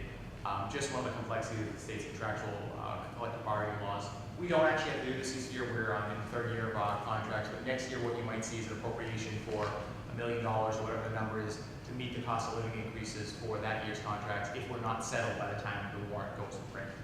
So this one will actually probably, Bernie, we postpone this one today at the annual, right? Because there's no actual need for it this year, but we're hesitant to take it off because you never know when you do need it. Article 8 is the annual budget. So the slide up here looks nice and easy and not complex, but the annual budget will be about 50 separate votes.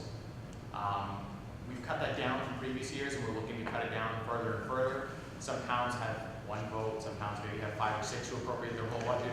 We would like to reduce the overall amount of time we spend appropriating or approving individual budget lines, but that'll take time. Town meeting still has ultimate control over the budget. We just think over time we can get the number of votes it takes to do it down. I think we had 70 or so last year. Tom, how many was it? 76. 76. So we went from 76 to about 50, so we're getting there. Part of that's just a change in the state's accounting system, but this is the article that would appropriate the budget. Question? How does that work if you override after the? So I'll get that in just a second. No, that's good. That's a very good question. So, but this appropriates the budget as it is, and regardless of the override, we still have to appropriate a budget to operate next year. Article 9 is the override appropriation in the stabilization account. That's okay. So Article 9 appropriates the money from the override if it passes. And I want to make sure we all understand what that means. Again, town meeting being our legislative body is the appropriating body. We can increase the tax levy at the ballot box to whatever we want, but you as town meeting members have to actually then appropriate that money. What the state does allow you to do is what's known as a contingent vote.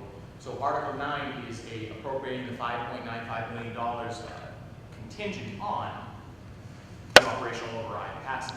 Now, if the operational override does not pass, then that money is simply not appropriated because it's not there. If it does pass, this is town meeting saying that it has passed. The reason most towns do this is to make sure that they conclude their budget process, they conclude town meeting, then they have a ballot vote, and then you're good to go. If we didn't do it this way, we would then have to call town meeting after the ballot question is done to then appropriate the money. And because it takes time to actually call the town meeting and there's an expense to calling a town meeting, most towns do a contingent override vote. So this vote passes and then the money is then deemed appropriate. Now, in a weird situation, this doesn't actually happen if this did not pass, but the override did pass. We'd have that increase in the tax levy limit, but we wouldn't actually raise those taxes until town meeting actually appropriates that money. That generally has not happened, to my knowledge, in Massachusetts. Most people, if it passes town meeting, it passes the ballot vote, we go forward. But Article 9 also establishes the override stabilization account. So the first year of the plan actually includes putting money into an account. The second year we put money into that account. The third year is probably neutral, and we draw some of that down just to make sure we've raised enough in taxes to reasonably balance the budget over the next 5 years, as opposed to just a 1-year quick fix. Now, that does lead to a question from folks that does the override only last 5 years? The tax implication is permanent. It is a permanent increase in the tax rate. But we are designing the number to balance the budget for a 5-year period, rather than just saying, well, let's fix it this year, and then next year maybe you're short $200,000, and you say, well, we do another override, and we just cut it. The budget balancing committee really wanted to make sure we were just focusing on actually solving problems for a multi-year period. The town of Arlington took this approach. They projected their override would last 3 years. It actually lasted about 7. And when I say lasted, I say that that's how long they needed before they needed additional revenue, or before they would have to start cutting services back, which they didn't want to do. The reason theirs lasted so long was substantial health insurance savings. Norwood actually had the same level of health insurance savings. We just did that about 7 or 8 years ago when we joined the state's insurance program. Arlington is now incidentally looking at their next override.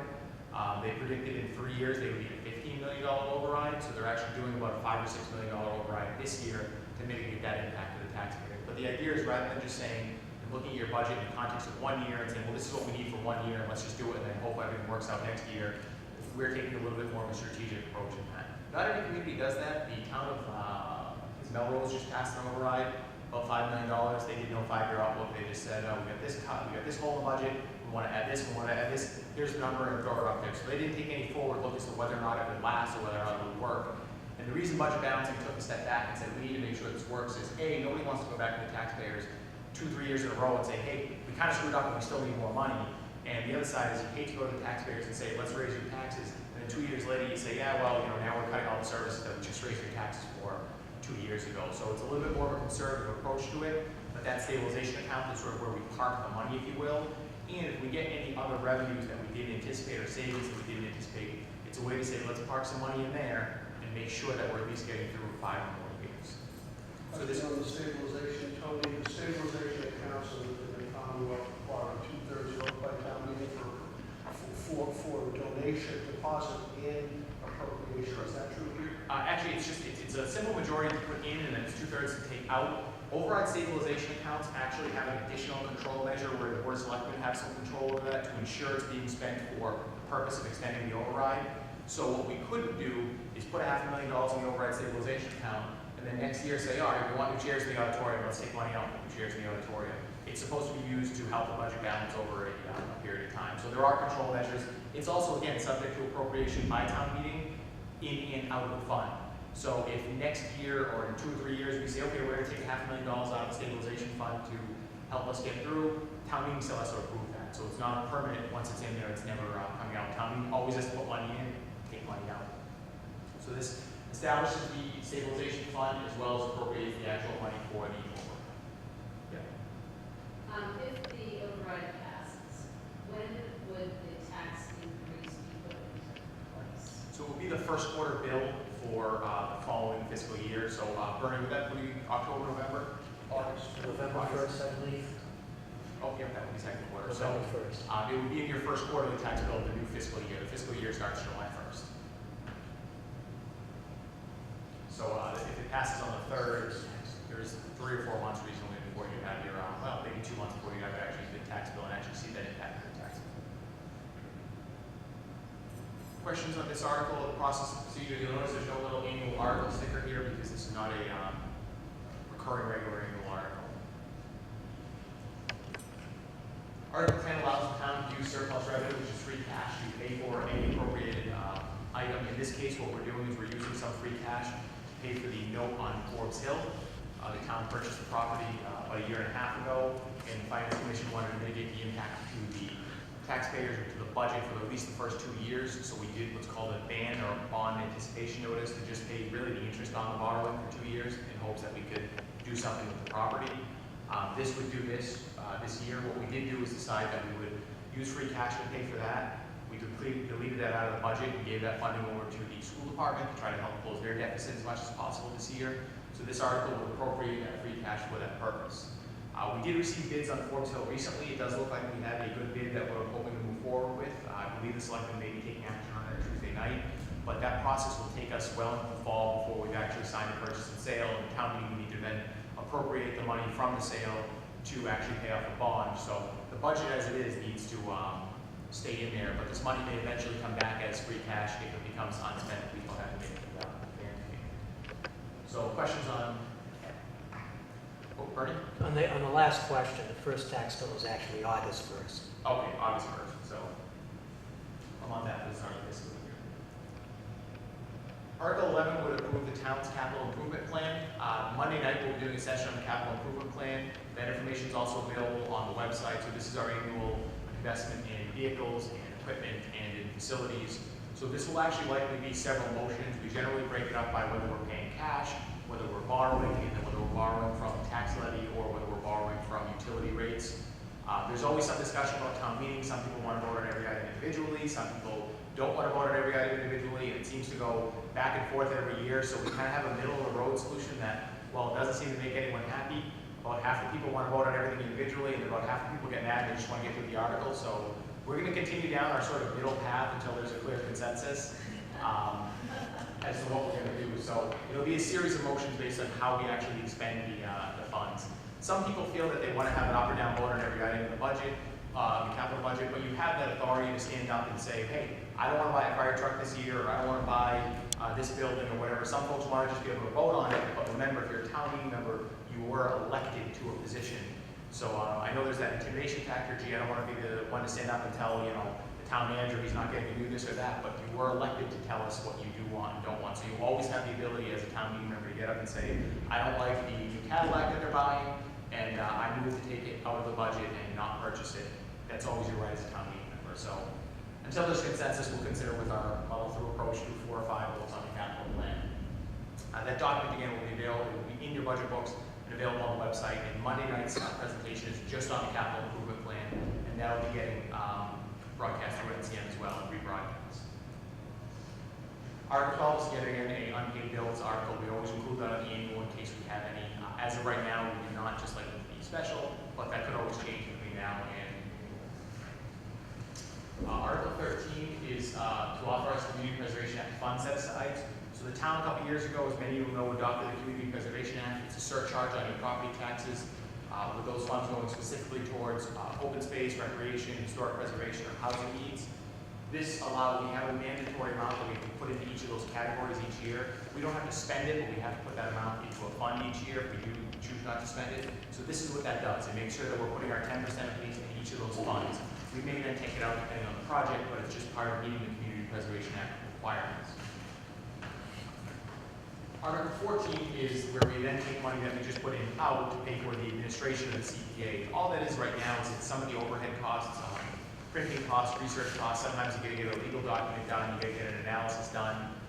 We may at some point want to use some of this to pay somebody maybe a day a week to be like a CPA program manager, because as we start doing projects, it becomes more of a burden on the staff. The committee does a good job vetting the projects, but then as we start actually having things that need to go out to bid and getting contracts managed, we may want to use some of this to have somebody a day or a day and a half a week. But again, town meeting has to actually allow us to appropriate that money from the CPA fund. Yeah. Will we be getting a report on the CPA expenditures? Yep, and it'll be included in the yellow sheet and in the warrant.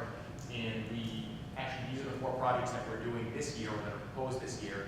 So CPA projects are proposed by the CPA committee. Town meeting can vote them down, but town meeting can't change the projects that they're doing. It's really the idea that this money is supposed to go to preservation projects. You have the statutory committee where you're asking them to be the ones to make the decisions, really. Town meeting, of course, it is taxpayer money, still has to be appropriated. I believe you can increase the amount, you can't decrease it. And the state has that statutory framework so that you go through this whole process, you wanna fix, historic item A, and then town meeting just kills the project by saying, well, there's $50 in it for you, go do what you can do for $50. So they sort of are making sure that if we're gonna do it, you gotta do it right. The 4 projects the CPA committee is proposing this year, and full details of the amounts will be in the yellow sheets when they go out. Restoration and reconstruction of Elliott Field, which is sometimes called the Lower Walsh Playground. Improvements of the Bond Street Playground. Construction of an outdoor pavilion shade structure near the Lower Pond at Eloise's Park off Endicott and Walpole. And last but not least, restoration of the Carillon in the Monroe Municipal Building, which is our town hall. So as you all know, we have a 50-bell Carillon in the town hall. It is in need of some work, and this is really what the CPA was designed for. It's a surcharge that property taxpayers are paying, but to fix historic assets and to invest in some of those things that just become challenging to find money in the regular budget for when you're trying to pay for IUD insurance and you're trying to pay for teachers and police cruisers and all the other things we need. So I think they're really great projects. Ultimately, that's up to the town meeting to decide. But this article would appropriate the funds for these 4 Community Preservation Act projects. Any questions on that article or the CPA, or we have Patrick here who serves staff support of the CPA, so if you have any questions on the projects itself, he's a good person. And Joe really was here, but I have one question Sure. about the shade structure. What will that actually encompass? So that's going to be a pavilion. So you're just pour concrete base, roof. The way they're doing it, I think it's, you're familiar with the area. So right when you're pulling by, they kind of have a rock setback with the entrances. So we push those back, put down some more gravel to allow for parking spaces. And so there actually be a walkway. The pavilion will be more or less in that general area. So it'll be ADA accessible. They're also proposing to have, we talked about them about having hooked up electric. That's not going to happen just yet, but they will have a solar panel, solar enabled security lighting. So that was kind of the big issues with that. Just it's a place of meeting at night. You want to make sure that police are driving by that everything's happening. You can see it clearly. So that was one of the additions to that project. But it's a definitely serves a need. And as I mentioned earlier too, it's a large condo development on Endicott Street, and so it's a great location for to have that open space where people may not have that backyard where it's in the family. So just like a roof structure, if you will. Not like tables or seating. I'd say they'd probably measure the impact. yeah, so right now they do have some benches out there. There are some picnic tables. I think this more or less would be put under there too. But it's not currently built in construction. Other questions on CPA appropriations or CPA projects? And that concludes the town meeting workshop. So thank you all for being here. Both of these sessions, the special and the annual, are going to be getting rebroadcast on NCN. If you have any questions about the warrant, the town meeting, the budget, the capital plan, or the override, or anything else that we're looking at this year, by all means, just reach out to any of the town staff, and we're more than happy to help. Thank you, everyone.